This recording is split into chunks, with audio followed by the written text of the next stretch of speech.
Hello बच्चों, स्वागत है आपको अपने YouTube चैनल पे। आज से हम लोग बोर्ड के लिए VBI ऑब्जेक्टिव प्रश्नों का उत्तर देखेंगे, जिसमें से आज हम इतिहास का पहला चैप्टर लेंगे, यूरोप में राष्ट्रवाद, उदय और विकास। तो चलिए पहला प्रश्न को देखते हैं। पहला प्रश्न है, इटली एवं जर्मनी वर्तमान में किस महादेश के अंतर्गत है? उत्तरी अमेरिका, दक्षिणी अमेरिका, एशिया, यूरोप। ठीक है, उम्मीद है आप आंसर सोच लिए होंगे। तो इसका सही आंसर हो जाएगा यूरोप। ठीक है, दूसरा नंबर सवाल। दूसरा नंबर सवाल है, राष्ट्रवाद की अवधारणा का जन्म किस घटना से माना जाता है? पुनर्जागरण, धर्म सुधार आंदोलन, गौरवपूर्ण क्रांति, फ्रांस की क्रांति। तो राष्ट्रवाद की अवधारणा का जन्म माना जाता है फ्रांस की क्रांति से। ठीक है, और फ्रांस की क्रांति हुई थी 1789 में। ठीक है, लेकिन कहीं कहीं आपको इसका आंसर पुनर्जागरण काल दिख जाएगा। असल में पुनर्जागरण काल से ही लोगों में राष्ट्रवादी भावना आ गई थी, लेकिन शायद बिहार बोर्ड इस प्रश्न का उत्तर पुनर्जागरण काल ना मानकर फ्रांस की क्रांति मानता है, इसलिए आप आंसर फ्रांस की क्रांति ही दीजिएगा। ठीक है, अगर बात कर ले धर्म सुधार आंदोलन कब हुआ था, तो ये हुआ था 1517 में। अगर बात करें गौरवपूर्ण क्रांति, तो ये हुआ था इंग्लैंड में।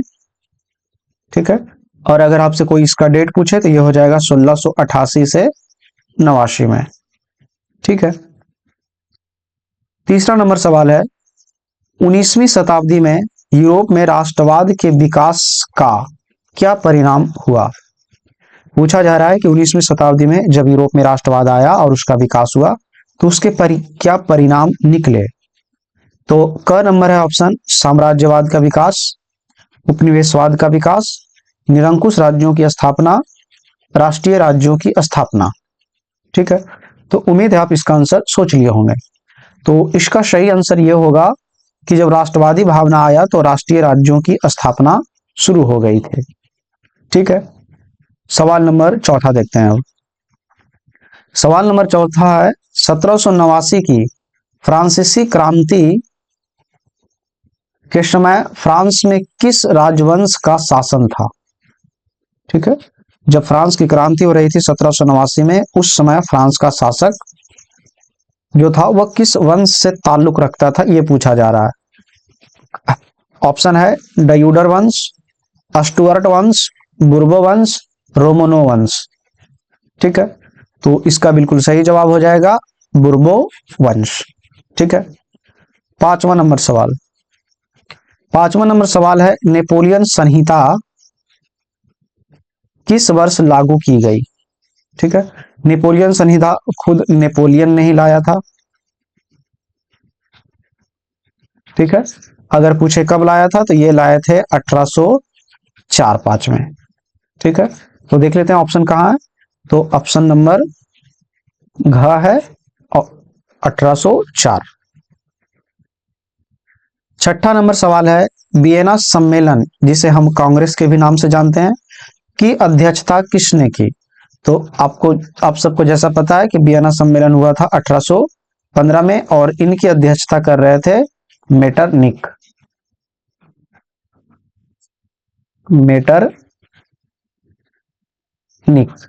ठीक है, तो इसका आंसर हो जाएगा मेटरनिक।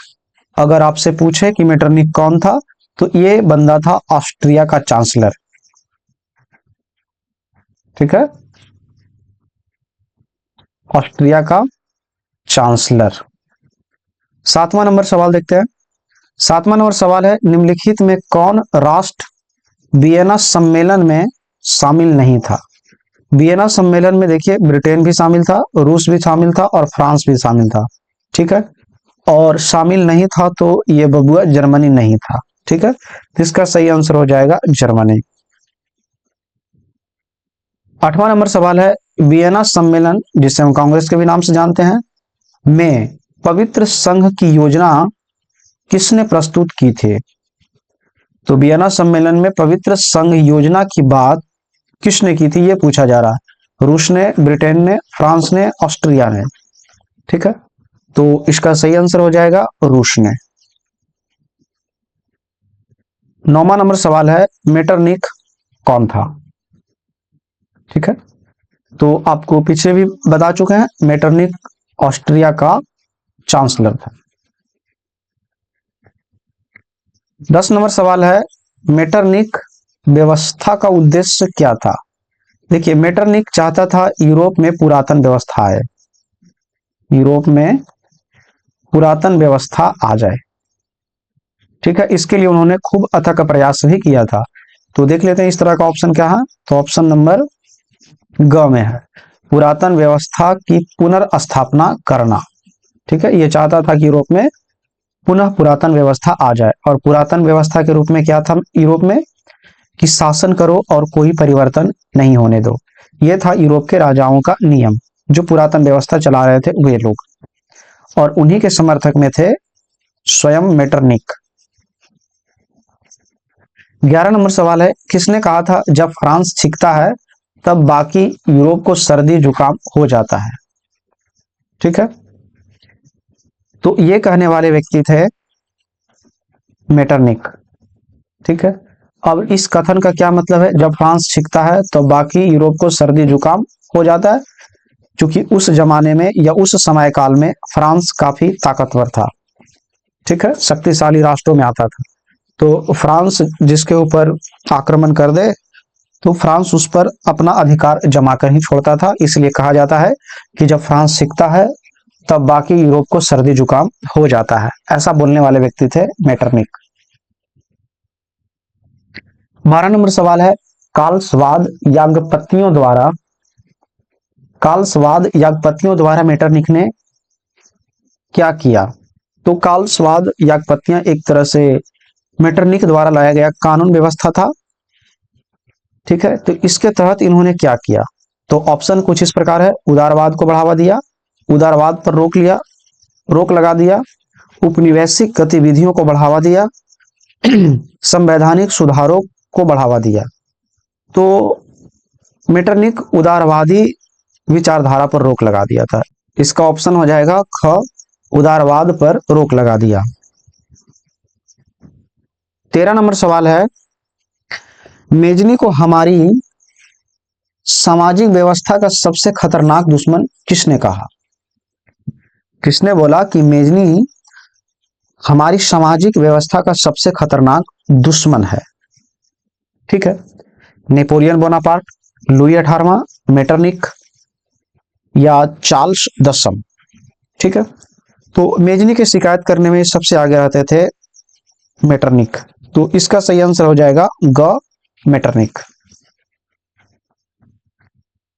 14 नंबर सवाल है, यूरोप वासियों पर सबसे अधिक किस देश के साहित्य, कला और ज्ञान विज्ञान का प्रभाव पड़ा?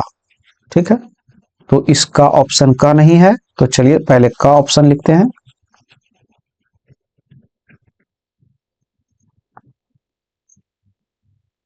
ठीक है, तो चलिए इसका ऑप्शन देखते हैं अब, फ्रांस, इंग्लैंड, यूनान, रोम। तो यूरोप वासियों पे सबसे ज्यादा कला, विज्ञान और साहित्य में प्रभाव था यूनान का। ठीक है, 15 नंबर सवाल है, यूरोपीय सभ्यता का पालना किसे कहा जाता है? तो इसका ऑप्शन का छूट गया, पहले वो भर देते हैं।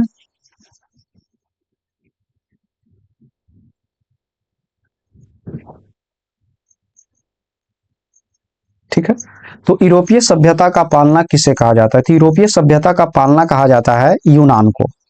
इसका सही आंसर हो जाएगा यूनान को। ठीक है, 16 नंबर सवाल है, नावारिनो की खाड़ी युद्ध में क्री का, अच्छा यहाँ पे कुछ टाइपिंग मिस्टेक है, इसे देख लेते हैं। यहाँ क्री नहीं होना चाहिए, नावारिनो की खाड़ी युद्ध में यहाँ तुर्की होगा जी। ठीक है, तुर्की का साथ किस देश ने दिया था? ठीक है, तो पहले तो हम आपको बता दें कि नावारिनो की जो खाड़ी युद्ध हुई थी, ये हुई थी 1827 में। ठीक है, ये हुई थी किसके किसके बीच? तो ऑटोमन साम्राज्य के साथ ये लड़ाई चल रही थी, ऑटोमन। ठीक है, एक तरफ ऑटोमन साम्राज्य था और दूसरी तरफ था इंग्लैंड, फ्रांस और रूस। ठीक है, और ऑटोमन साम्राज्य की तरफ से था तुर्की और मिस्र। ठीक है, तो आप देख पा रहे हैं लिखा हुआ है तुर्की का साथ किस देश ने दिया था, तो इसका आंसर ख हो जाएगा, मिस्र ने। 17 नंबर सवाल है, एड्रियानोपुल की संधि जो 1829 में हुई थी, कराय किनके बीच हुई थी? ठीक है, तो एड्रियानोपुल की जो संधि हुई थी वह तुर्की और रूस के बीच हुई थी। ठीक है, तो इसका सही आंसर हो जाएगा ख, तुर्की और रूस के बीच। 18वां नंबर सवाल है, यूनान के स्वतंत्रता संग्राम में किसकी पराजय हुई? ठीक है, तो इसका एक ऑप्शन छूट गया, पहले वो हम भर लेते हैं। यहां है यूनान। तो पहले हम आपको यह बता दें कि यूनान की स्वतंत्रता संग्राम हुई थी 1932 में। ठीक है, और यूनान की स्वतंत्रता संग्राम में हार हुई थी तुर्की की, तो इसका सही आंसर हो जाएगा तुर्की। 19 नंबर सवाल है, किस संधि द्वारा स्वतंत्र यूनान राष्ट्र की स्थापना हुई? ठीक है, किस संधि द्वारा स्वतंत्र यूनान राष्ट्र की स्थापना हुई? ऑप्शन देखिए आप सब। पहले हम आपको यह बता देते हैं कि यूनान कब हुआ स्वतंत्र, तो आपको अभी अभी बताएं 1932 में। ठीक है,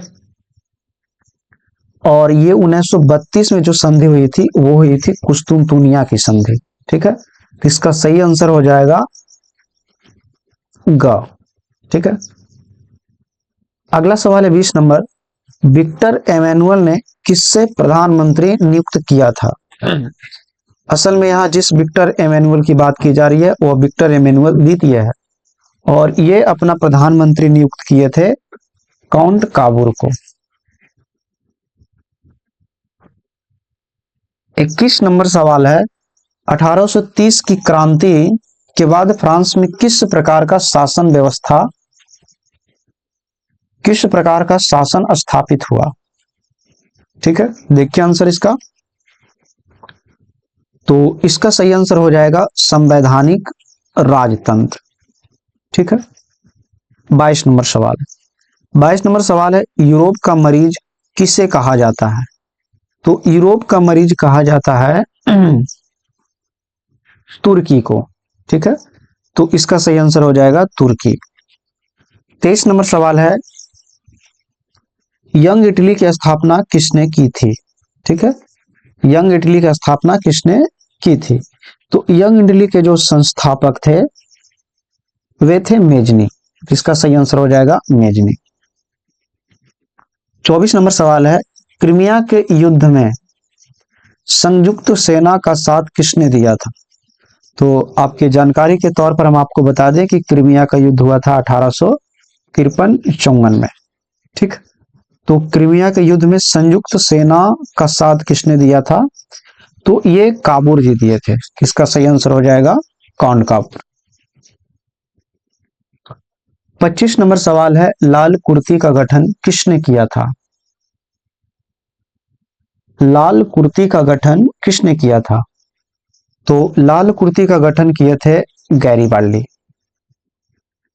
ठीक है, 26 नंबर सवाल है, फ्रेंड्स ऑफ इटली नामक संस्था का गठन किसने किया था? तो फ्रेंड्स ऑफ इटली नामक संस्था का गठन करने वाले व्यक्ति थे मेजनी।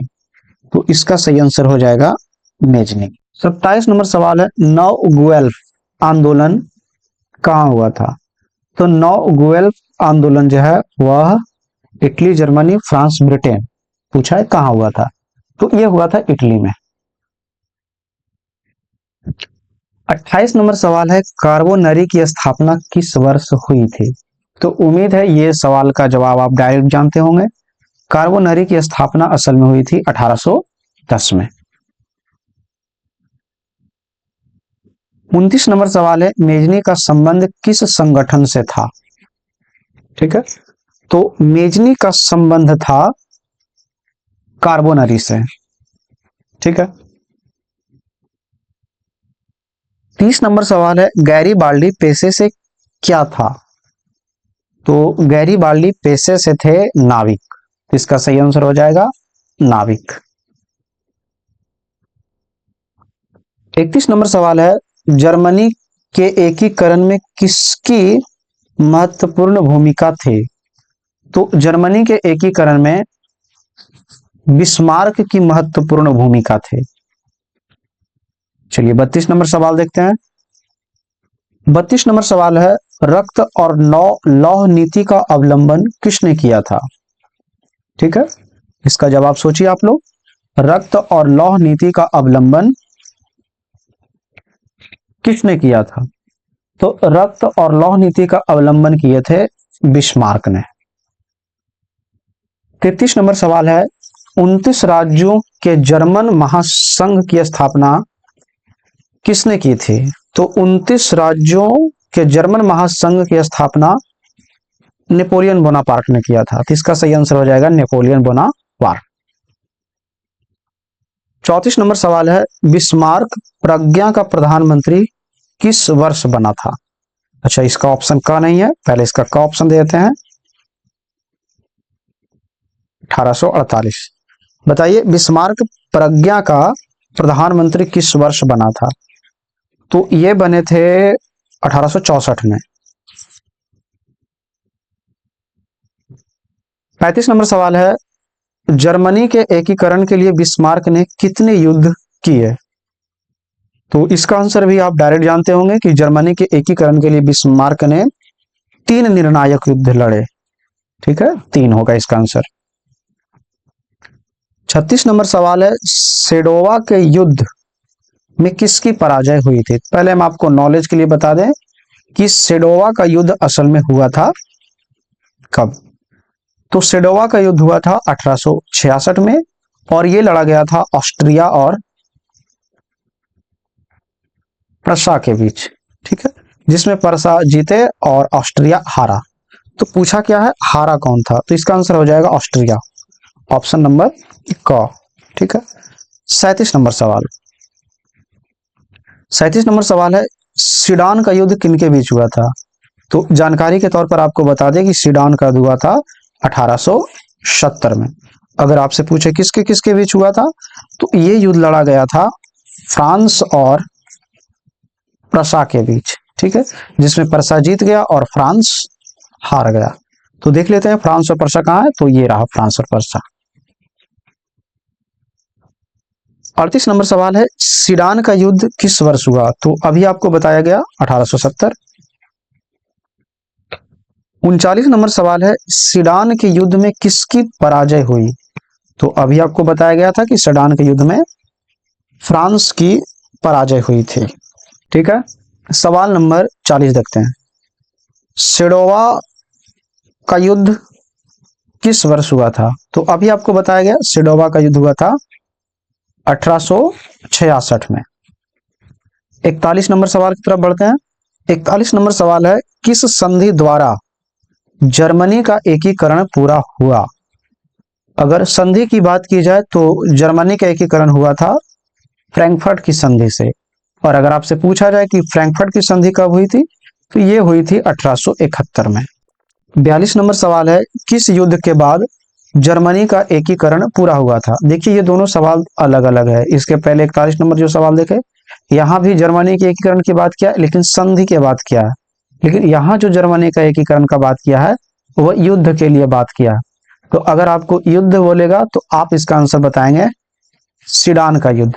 और आपको बता चुके हैं कि सीडान का युद्ध कब हुआ था, तो 1870 में हुआ था। ठीक है, चलिए तो अब देखते हैं 43 नंबर सवाल। 43 नंबर सवाल है, एकीकरण के पश्चात जर्मनी का सम्राट कौन बना? मतलब यह कि जर्मनी का एकीकरण हो गया तो जर्मनी का सम्राट कौन बना था?